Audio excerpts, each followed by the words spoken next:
Ciência na Bíblia, porque não existe ciência à parte do Criador. Estamos considerando o experimento de Eratóstenes, explorando os 7 elementos envolvidos no mesmo. Exploramos em nosso vídeo anterior o dilema da vareta, onde, para se sustentar a curvatura da Terra, curva-se a vareta, anulando o princípio utilizado pelo cientista. Demonstramos então que se essa afirmação depende da curvatura da vareta, então não tem sustentação. Vamos agora explorar o dilema da água, ampliando as nossas considerações anteriores. Antes, porém, em 1 Coríntios, no capítulo 1, no verso 21, nós lemos: visto como, na sabedoria de Deus, o mundo não conheceu a Deus pela sua sabedoria, aprove a Deus salvar os crentes pela loucura da pregação. Por que a pregação é uma loucura? Porque ela destoa das máximas do mundo. No verso anterior, por exemplo, Deus vai fazer algumas perguntas. Onde está o sábio? Onde está o escriba? Onde está o inquiridor deste século? Porventura não tornou Deus a loucura, louca a sabedoria deste mundo? Então, Cristo é a verdade. E a verdade é tudo quanto está contida nas Escrituras, que é inspirada, inerrável e infalível. Portanto, que há uma suprema autoridade em todo e qualquer assunto. Por isso que o quê? Que nós exploramos a criação de Deus à luz da sua palavra, buscando na ciência aquela verdadeira ciência. Porque a verdadeira ciência, ela vai o quê? Exaltar a palavra e não negar a palavra. Compreende? Veja, Eratóstenes utilizou o princípio geométrico do ângulo alterno interno, ou seja, onde nós temos dois paralelos cortados por uma transversal. O serviço da transversal foi feito pelo Sol, onde estava a pino em Alexandria, iluminando todo o fundo do poço, não deixando vestígio de sombra, o que não ocorria ao mesmo tempo em Alexandria a 800 quilômetros, porque notava-se sombra no poço. Qual é o elemento fundamental envolvido aqui, sendo um dos 7? A água. Nós mostramos para vocês, no nosso vídeo anterior, que se você inclina a vareta, que tem que estar em paralelo com o poço, você altera a disposição da água. E isso que compromete o experimento.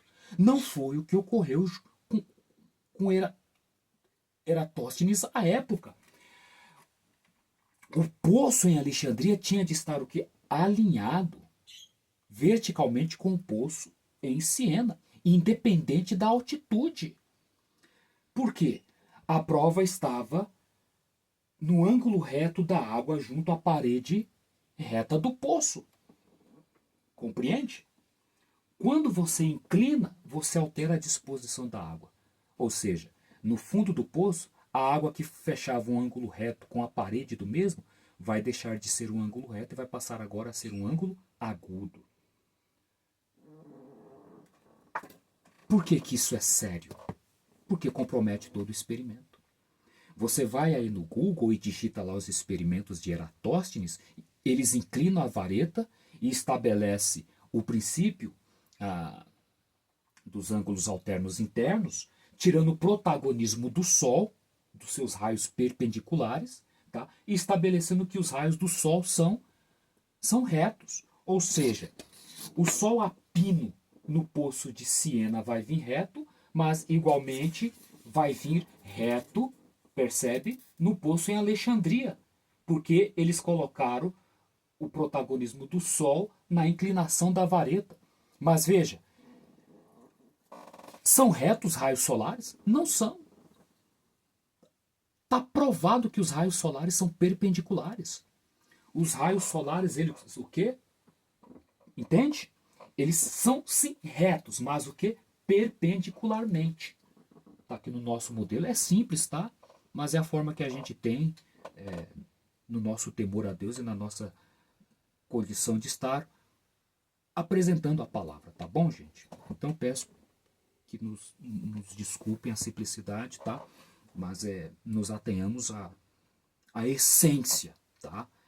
Deixemos de lado a forma das coisas, tá?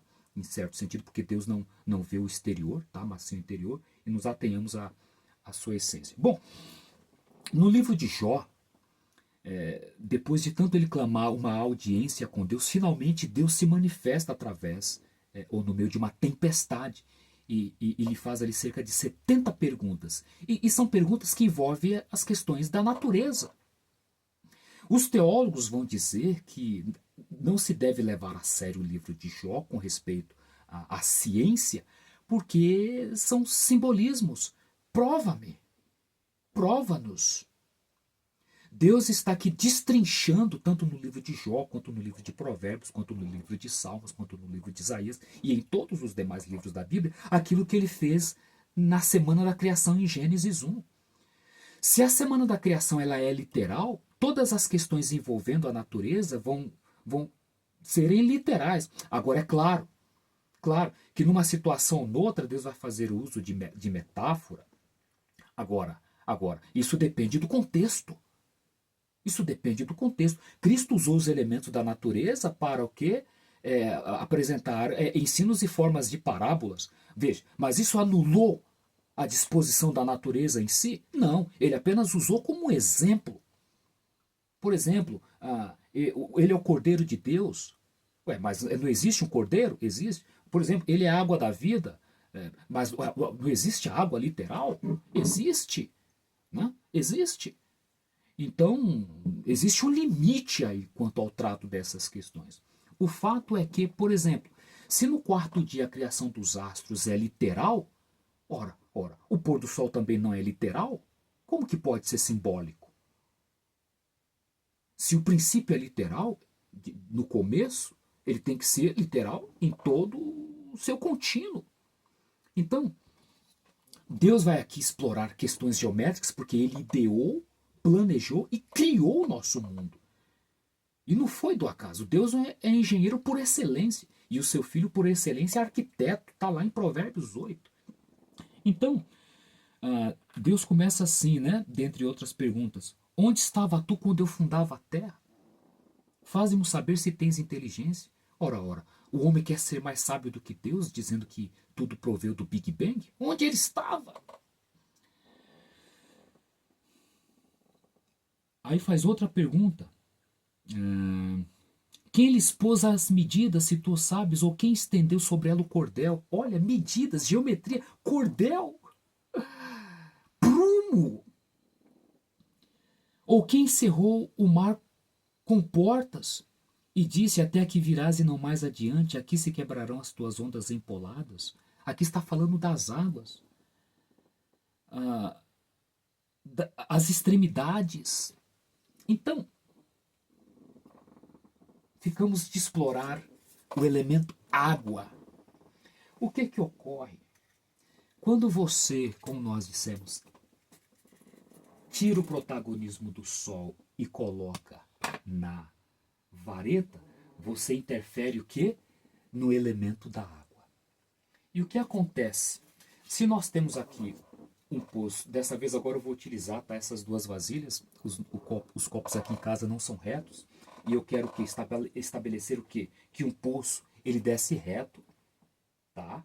E a água estão que lá embaixo, na base, planas. Então se você chegar e colocar a régua na parede do tubo do poço, rente ao nível plano da água, você tem um ângulo, como eu disse no vídeo anterior, de 90 graus. Agora, se você inclinar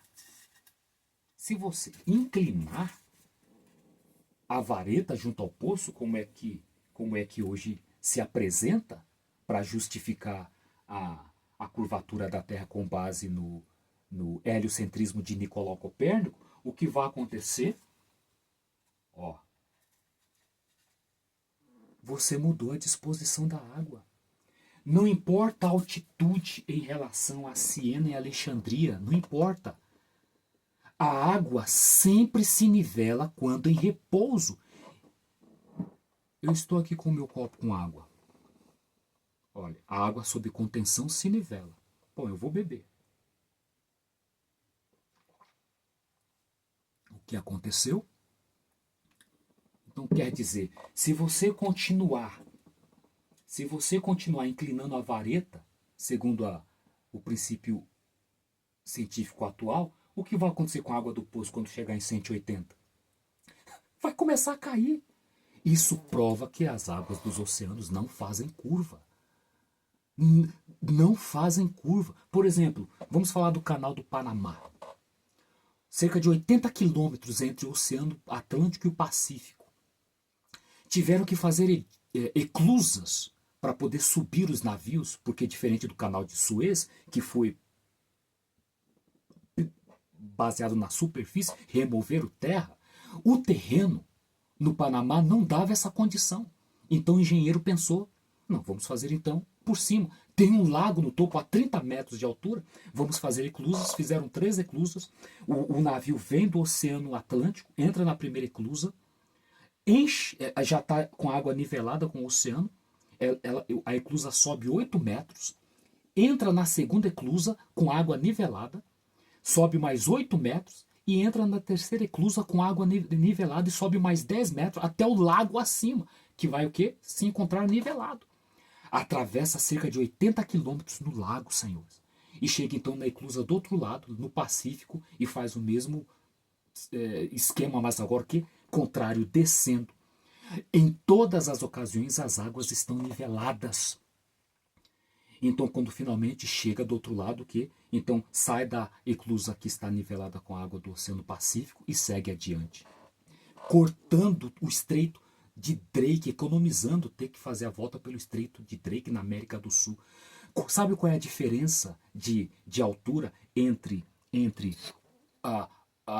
o Oceano Pacífico e o Oceano Atlântico? 26 centímetros de diferença, meus irmãos. O nível de altitude de um para o outro. Isso não prova que as águas dos oceanos são planas. Está provado. Ou seja, o centro da Terra não é como eles pretendem, inclinando a vareta, fazendo chegar no suposto núcleo. Não, porque o princípio é o quê? A transversalidade está a cargo da luz do Sol. Então, Eratóstenes descobriu a circunferência da Terra, que são de 40 mil quilômetros. Onde está o centro, então, dessa circunferência?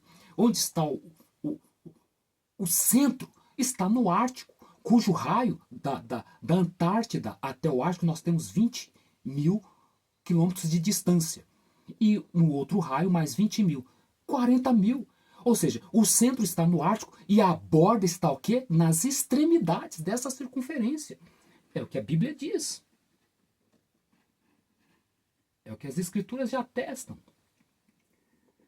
Traçou um círculo sobre a superfície das águas, onde a luz confina com as trevas. Jó 26:10. Onde é que a luz confina com as trevas? No Ártico e na Antártida. 6 meses claros, 6 meses escuros. Quando estabelecia as fontes do abismo, quando fixava ao mar o seu limite para que as águas não trespassassem os seus limites, Provérbios 8, 28 e 29. Você vai na praia, a água está sempre lá, respeitando o limite, não passa. Salmos 33:7, ele represa num dia que as águas do mar colocam os oceanos em reservatórios. Cosmologia bíblica, junto ao experimento de Eratóstenes, que prova que a Terra é redonda. Ela é irregular, ela não é reta e nem é esférica, ela é irregular, né? Dado aos seus continentes, levando em conta suas altitudes, né? E a sua longitude. Bom, no nosso próximo estudo nós vamos agora explorar o dilema do Sol. Tá? Já vimos o dilema da vareta, agora o dilema da água e no próximo o dilema do Sol. Continuemos examinando a palavra de Deus e exaltando o Criador na sua criação. Amém? Alexandre Botelho.